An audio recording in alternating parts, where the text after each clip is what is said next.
SLT speed up සවාරිය සමගින් සද්දන්ත වාසි රැල්ලක්. අලුත් බ්‍රෝඩ්බෑන්ඩ් සබඳතා සඳහා පළමු මාස දෙක පුරා data double speed up with SLT. Making headlines on First at 9. Oil spill. Petroleum Resources Development Minister assures no disturbance to usual services after Muthurajawala leakage. There won't be issue at all. We are under control. There was not a major issue. Indetermination. Tamil National Alliance MP SUMANTHIRAN says that international community is still supportive of their aspirations. Still on alert. Sri Lanka Army headquarters say Army engaged in war training exercises incorporating most modern techniques of warfare. Airplane disaster. 19 killed as small passenger plane crashes into lake in South Sudan. Sealing victory. Sri Lanka beats Singapore to bring home 2018 Asian Netball Championship.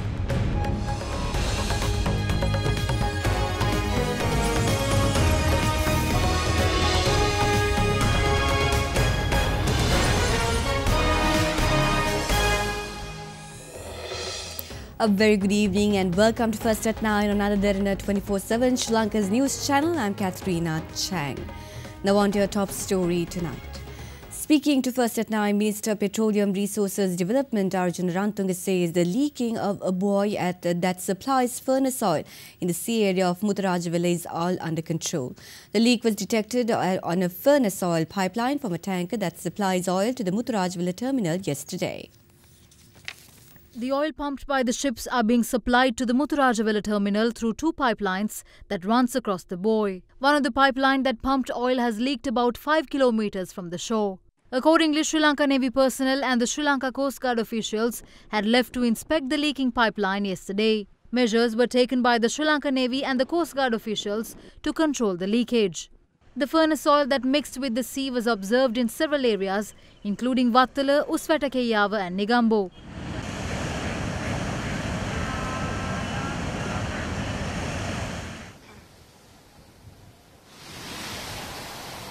Sri Lanka Navy personnel, together with the Coast Guard officials, took measures to remove the oil mixed with the sea.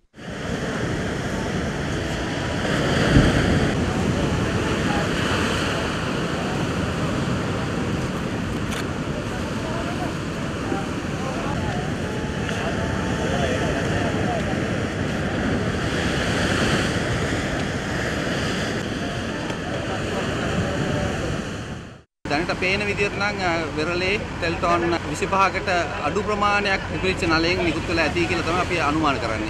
පිපුරන්න හේතුව ගොඩක් වෙලාවට මේ නල ගොඩක් පරණ නල හැටියට අපිට සලකන්න පුළුවන්. Meanwhile, speaking to First at 9, Minister of Petroleum Resources Development RANATUNGA says that the leakage is currently under control. There was a discharge happened at the Muthurajawala terminal. We were a little scared about the discharge, but we got attended to it very quickly, and now that it's under control. This has been a very old pipe. We have been using this for the last 70 years and we have not attended to it. There are issues about it, and there are instances where there were leaks in the pipe. We have temporarily done a lot of measures, but we are looking at getting a new pipe to this particular one, and even the Colombo Colonnawa one. We are looking at installing a new pipe. There won't be issue at all. We are under control. There was not a major issue. Responding to widespread criticism on the economy, Prime Minister Ranil Wickremesinghe says that the unity government was able to increase the country's GDP growth by 14% during the last 3.5 years. The Premier made the remark at an event held in Kandy today. The Kandy district membership drive was held today under the patronage of party leader Prime Minister Ranil Wickremesinghe. මේක බාර ගන්න යනවා කියන්නේ වහ තිබුණේ කෝප්පයක් ගන්නවා. ඒත් අපි ඉදිරිපත් වුණා. ඒත් අපිට පුළුවන් වුණා මේ රටේ දලදේශීය නිෂ්පාදනය 17%කින් වැඩි කරලා. 1.990 සෝසරිය ගිලන් රට සේවය දීප විවාහතව ආරම්භ කළා. ඕක තිබුණ නැත්නම් පස්සේ ඉඳලා කී දෙනෙක් මැරෙනවද? හරි අමාරු කාලයක ආවා බරදාන්න උනා ආර්ථිකය. කරන්න බැරි වෙලා තිබුණා. සමහර දේශපාලන පරිගැනීම් අවසන් කරන්න බැරි වුණා. රැකියාව දෙන්න බැරි වුණා. ට්‍රාන්ස්ෆර් දෙන්න බැරි වුණා. ඔක්කොම මේ ප්‍රශ්න ඒ වගේම අපි කරපු වැඩ කොටකුත් තිබුණා. තව ආණ්ඩුවක් හැටියට වැඩ කටයුතු කරන්න තියෙනවා. ඒ කරන ගමන් ඉදිරියට යනවා. ඒකම දැන් ජපානයේ ආණ්ඩුව අපිට උදව් කරන්න යනවා මහනුවර නගරය අලුතෙන් සකස් කරන්න. ඉතින් මේ කරන ගමන් බණි බැනුම් අහන්න වෙනවා. බැනුම් අහන්න තු මුත් කරන්නේ. Meanwhile, voicing their sentiment on the depreciation of the rupee, UPFA MP Bangla Gunawardena says that the government has conducted a mass burial of the country's currency. He expressed these views at a media briefing held in Colombo today. A dollar, which was at 131 rupees, has risen to 164 rupees within a span of 3 years and 9 months. You cannot call this a depreciation of the rupee, but rather a mass burial. We challenge any of those so-called economic experts in the United National Party to show an era in which the rupee was affected in such a manner. During Mahinda Rajapaksa's era, there was only a cess tax component on the garment industry. But now, in addition to this, they have also added a 15% value-added tax component as well. They have launched Enterprise Sri Lanka. But the fact of the matter is that they have left the economy in shambles. TNA parliamentarian M.S. SUMANTHIRAN says that the international community is in support of TNA aspirations for a federal system in Sri Lanka in order to win their rights. He made this statement during an interview with IBC Tamil Media on Friday. There is no war and we're not taking weapons once more. So how are we to win our rights? At least we need the support of the international community. We have their complete and utter support. No country has disagreed on our requirement of a federal administration. That is how much support we have from the international community. The TNA parliamentarian moved to comment on a statement made by Northern Chief Minister C.V. Vigneswaran over forming a new party. It would be a challenge not only for the TNA but also for the entire Tamil community. It will be a decision that would compromise the unity of the Tamil people. It has been 30 years since I've known him and I believe he would not attempt such a thing. Leader of the National Freedom Front parliamentarian Vimal Veeravansa alleges that a conspiracy is at play to appoint leaders influenced by India during the upcoming elections in Sri Lanka. He added that this is being done in order to help programs to resettle Indian families in the north. The parliamentarian made the remark at a media briefing held in Colombo today. Tamil separatist leaders who claim that they won't allow the resettlement of Sinhalese in the north are now resettling Indian families in the province. The Northern Provincial Council established a village called Marathodia in the Nedunkeni Pradesh Sabha. Out of the 1,500 families who are resettled there, 250 are Indian families. Why are they resettling Indians here? It's to appoint Indian-influenced puppet leaders in the next election. We don't mind resettlement of any Tamil families in any part of this country, but this isn't the place for Indians. They're even resettling Pakistanis in the eastern province. Why do they come here? Doesn't it have a proper leader who would take the responsibility? It is in this backdrop that the JVP brought in the 20th Amendment to destroy the rest of the country. The JVP fought against separatism in the past. That's the very reason why they were allowed to bring in the 20th Amendment. But through this amendment, they are trying to establish an unstable parliament which will have the power to appoint a president. They don't even know what can be done if they can't select a president from the 113 members of parliament. In all of this chaos, the public will hand over their executive powers to the president, and these powers will be exercised by the governor. At the end, none of them will be able to use the executive powers properly. That is when sovereignty demanded by Vigneswaran will be established in the country. The JVP is trying to fulfill the goals of the Tamil separatists through the back door.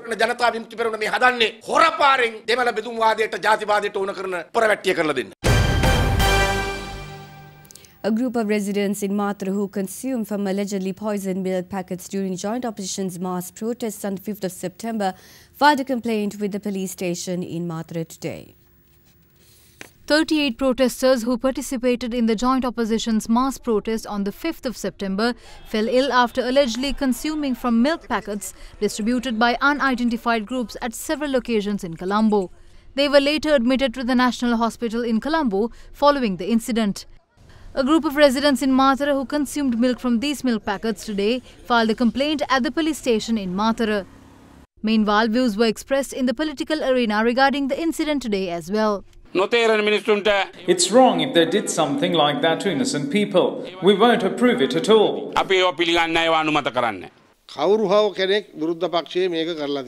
Somebody from the opposition has done this. This was a planned crime. They got sick after drinking milk from packets distributed by the organisers themselves. They're now blaming the so-called treacherous unity government for getting ill. Isn't that interesting? We would also like to meet those who are responsible for this at a court and argue our case. Was it us who distributed these packets of milk? They should have caught those who are responsible on the spot if they found the milk to be foul. We've instructed the IGP to conduct transparent investigations into the matter. On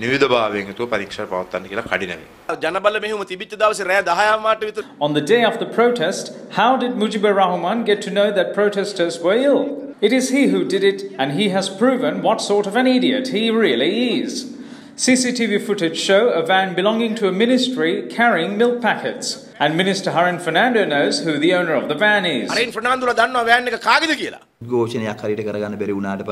seems that they are blaming everyone because they couldn't do the protest properly. We have done numerous protests as well, and we have never had milk from packets offered by strangers. Besides, they took an entire night before filing a complaint with the police about the issue. It's clear that they're trying to cover up their incompetency over the failed protest. We ask them to organise a successful protest first before making such allegations.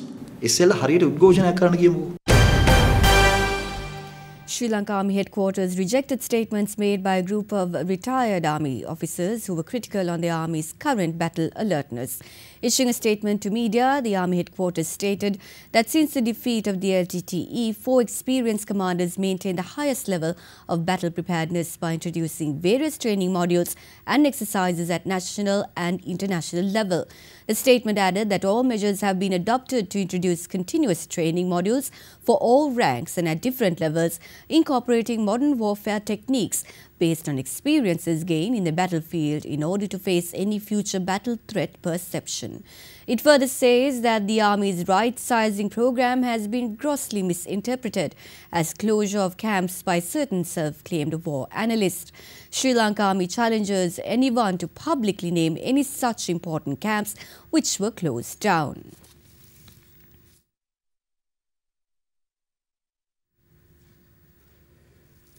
In 1995, Sri Lanka had the 4th highest suicide rate in the world at 28.8% for 100,000. However, although the rate of suicide has steadily decreased over the years, experts point out that suicide attempts have increased, particularly among women. In a bid to raise awareness, suicide prevention organizations such as SUMITHRAYO have come together to raise awareness on issues by celebrating World Suicide Prevention Day tomorrow under the theme Working Together to Prevent Suicide. The World Health Organization estimates that over 800,000 people die by suicide each year. That's one person every 40 seconds and has become the leading cause of death among those aged 15 to 44 years old. According to experts, suicide is a complex problem for which there is no single cause. It results from a complex interaction of biological, genetical, psychological, social, cultural and environmental factors. It has no racial or class distinction. In Sri Lanka, however, although suicides have seen a decrease over the past few years, attempts to commit suicide have increased significantly. SUMITHRAYO, which was founded in 1974, is one of a few organizations which made it its mission to prevent suicide and provide emotional support for people who are experiencing feelings of distress or despair, including those that may lead to suicide.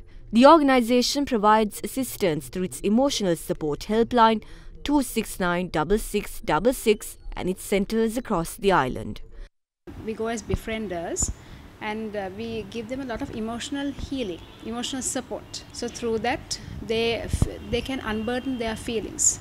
through a process called active listening, assuring that whatever they say, we can maintain confidentiality. Volunteer at SUMITHRAYO, Sunali added that more emotional support systems should be made available to the public to prevent suicide, especially in medical institutions. What we appeal to society, even to the government, even to the office bearers, responsible people in society, is even if you take a hospital, even at the reception where you face the people, try to speak to them and see if they feel in distress, if they feel lonely. Like part of our awareness campaign, we publish some leaflets and we are distributing it, and one place we are thinking of is all these hospitals and the pharmacies, because those are places where a lot of people, especially pharmacies, there are a lot of people who come to buy medicine, and something like paracetamol, that is something they commonly use to take their life. Sunali went on to say that the country must be open to communicate about mental illness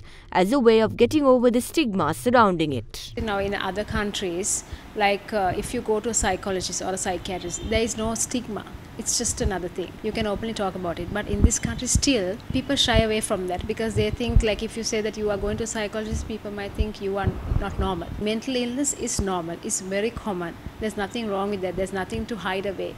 So if you can just speak about it, because help is available.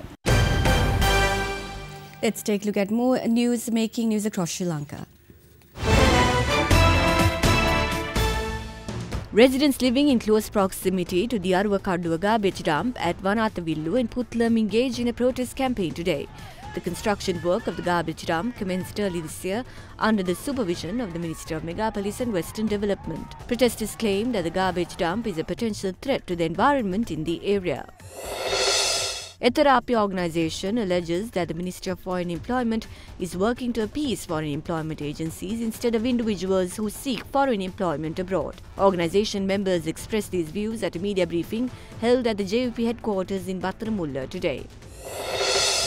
Venerable Galugodatte Gnanasara, who is currently serving a 6-year prison sentence, was transferred back to the prison hospital from Sri Jawadanapura General Hospital today. Venerable Galugodatte Gnanasara was convicted of 4 charges over contempt of court and sentenced by the appeal court to 19 years of rigorous imprisonment to be completed within 6 years. A housing project constructed for plantation workers was declared open today. Accordingly, 20 housing units were given to 20 selected families of the Honzi estate at Norwood. A ceremony to vest these houses to its residents took place under the Minister of Hill Country, New Villages, Infrastructure and Community Development, Palni Tigambaram. You are watching Sri Lanka's award-winning news channel, Derana 24/7.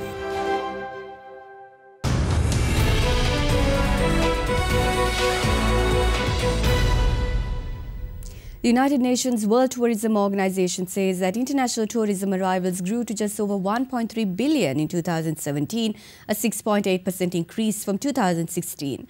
That was the largest single-year percentage increase in this specific figure since 2009. Releasing its annual report on global travel and tourism, UNWTO showed Sri Lanka's tourist arrivals increased by 3.2% from 2016 to 2017, receiving $3.92 billion in international tourism receipts. International tourism spending was also up 5% globally and hit $1.34 billion. Nearly 40% of that figure came from spending in Europe, followed by Asia Pacific with 29% and America with 24%. So who is spending all that money? The report found that Chinese outbound travelers spent nearly a fifth of it, $258 billion, while US travelers came in second with $135 billion.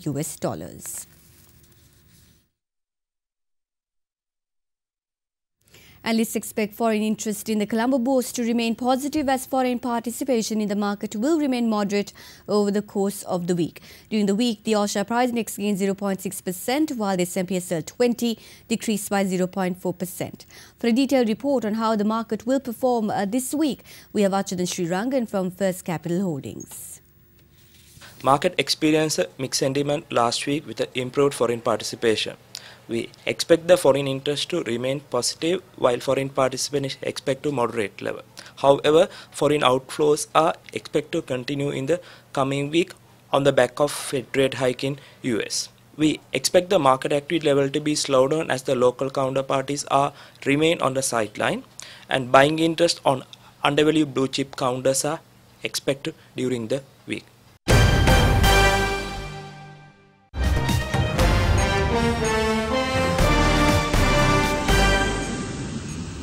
North Korea today held its 70th founding anniversary. Initiated by leader Kim Jong-un, this year is considered the most diplomatic year for the country, and symbolizing these changes, North Korea did not display any intercontinental ballistic missiles during the much scrutinized military parade. It is as per tradition that North Korea usually holds its military parade in line with the annual founding anniversary to show the rest of the world of its military might.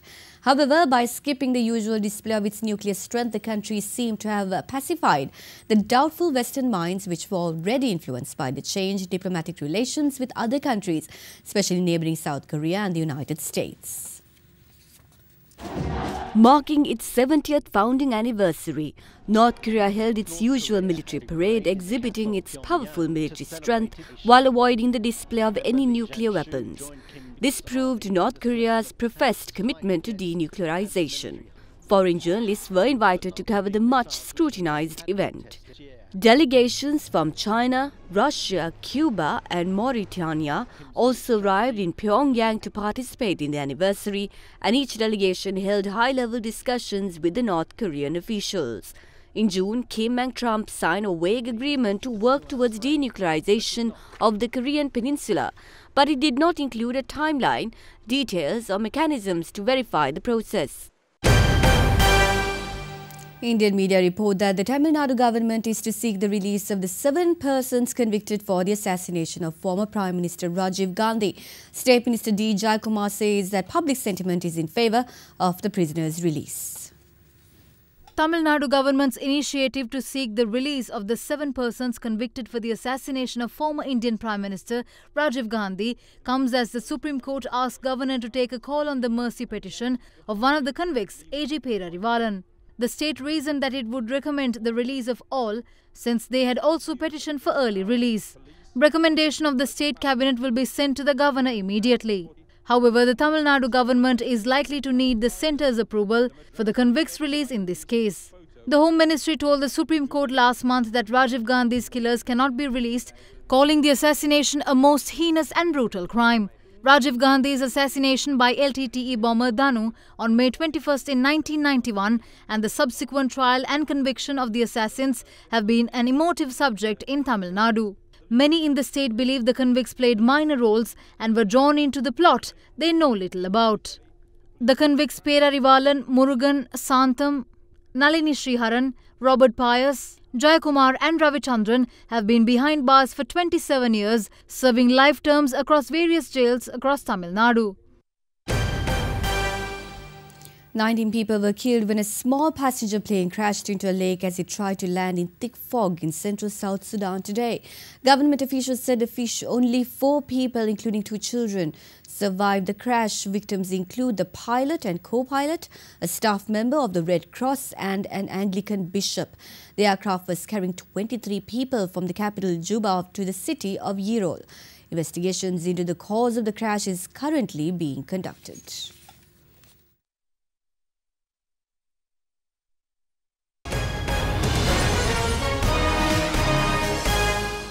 You are watching Sri Lanka's premier news channel, Derana 24/7.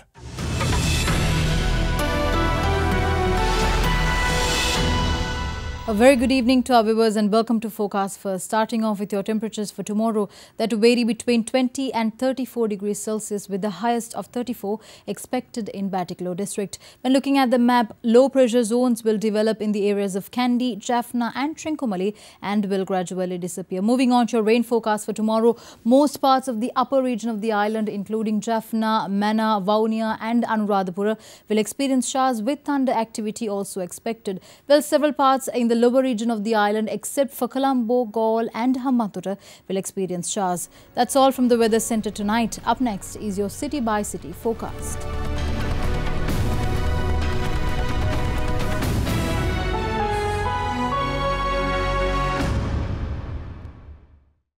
Before we go, we'd like to leave you with visuals of age-old monuments and stunning sites of ancient Egypt. Egypt boasts a rich history and some of these creations date back to over 2,000 years. Hope you enjoy the visuals and have a pleasant evening.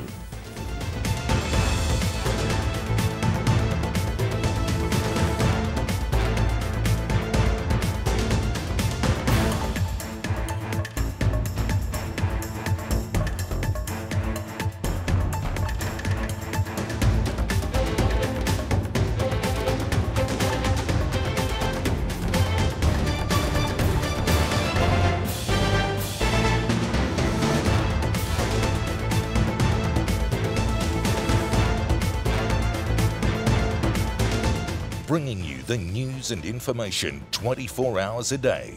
This is Sri Lanka's premier news channel, Derana 24/7.